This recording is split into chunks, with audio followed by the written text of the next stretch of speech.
Hello guys, നമുക്കിന്നൊരു 4 kg വരുന്ന vanilla കേക്കും അതുപോലെ തന്നെ 1.5 kg വരുന്ന ചോക്ലേറ്റ് കേക്കും കാണാം. അപ്പോൾ ചോക്ലേറ്റ് കേക്കിൻ്റെ ഓർഡർ വന്നിരിക്കുന്നത് കൊട്ടാരക്കരയിൽ നിന്നാണ് കേട്ടോ. നമ്മളവിടെ ഡെലിവറി ചെയ്യുകയാണ്.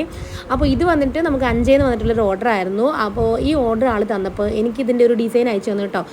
ആളുടെ മോൻ്റെ മൂത്ത മകൻ്റെ ബർത്ത്ഡേക്കും ഇതേ കേക്ക് തന്നെയായിരുന്നു. ഇത് തന്നെ ഡിസൈൻ മതിയെന്ന്. പക്ഷേ ശരിക്കും സംഭവം കണ്ടപ്പോൾ ഞാൻ ഞെട്ടിപ്പോയിട്ടോ. കാരണം വെച്ചാൽ ഈ ഒരു കാർട്ടൂൺ കഥാപാത്രത്തിനെ ഞാൻ ആദ്യമായിട്ട് കാണാം. ഹംറ്റി ഡംറ്റി എന്നാണ് കേട്ടോ പേര്. ഫനലിലേക്ക് കാണുമ്പോൾ നിങ്ങൾക്ക് കണ്ട് എന്തെങ്കിലും പരിചയം ഉണ്ടോ എന്ന് പറയണം കേട്ടോ. ശരിക്കും പറഞ്ഞാൽ ഞാൻ ആളുടെ വീഡിയോസ് ഒന്നും കണ്ടിട്ടില്ലല്ലോ. അപ്പോൾ നമ്മുടെയൊക്കെ കാലഘട്ടത്തിൽ എന്താ മായാവി, കുട്ടൂസൻ, ഡാഗിനി, കൂടിപ്പോയാൽ നമ്മുടെ ശക്തിമാൻ, അതൊക്കെ ഇല്ലേ നമുക്കറിയത്തുള്ളൂ. ഇപ്പോൾ കേക്ക് ചെയ്യാൻ തുടങ്ങിയതിന് ശേഷം കുറേ കാർട്ടൂൺ കഥാപാത്രങ്ങളെ നമ്മൾ പരിചയപ്പെട്ടു.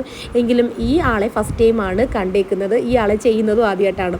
അപ്പോൾ എനിക്കൊരു ഐഡിയ തോന്നി, ഫുൾ ഫോണ്ടൻറ്റ് വർക്ക് ചെയ്യാതെ കേക്കിൽ തന്നെ ഈ ആളെ അങ്ങ് റെഡിയാക്കി എടുത്താലോ എന്ന്. അങ്ങനെ നമ്മൾ കേക്കിൻ്റെ ക്രംസ് ഒക്കെ ഒന്ന് റെഡിയാക്കി എടുത്തിട്ട് ഫുൾ കവർ ചെയ്ത് ഫോണ്ടൻറ്റ് വർക്ക് കൊടുത്തുകൊണ്ട് നമ്മുടെ മുട്ടത്തലേനെ റെഡിയാക്കിയിട്ടുണ്ട്. അപ്പോൾ ഫനലൊക്കെ ഞാൻ കൊടുത്തിട്ടുണ്ട്. ഇഷ്ടപ്പെട്ട ഒന്ന് ലൈക്ക് ചെയ്യുക, കമൻറ്റ് ചെയ്യുക, ചാനൽ സബ്സ്ക്രൈബ് ചെയ്യാണ്ട് പോലെ. അപ്പോൾ ടാറ്റ. പിന്നെ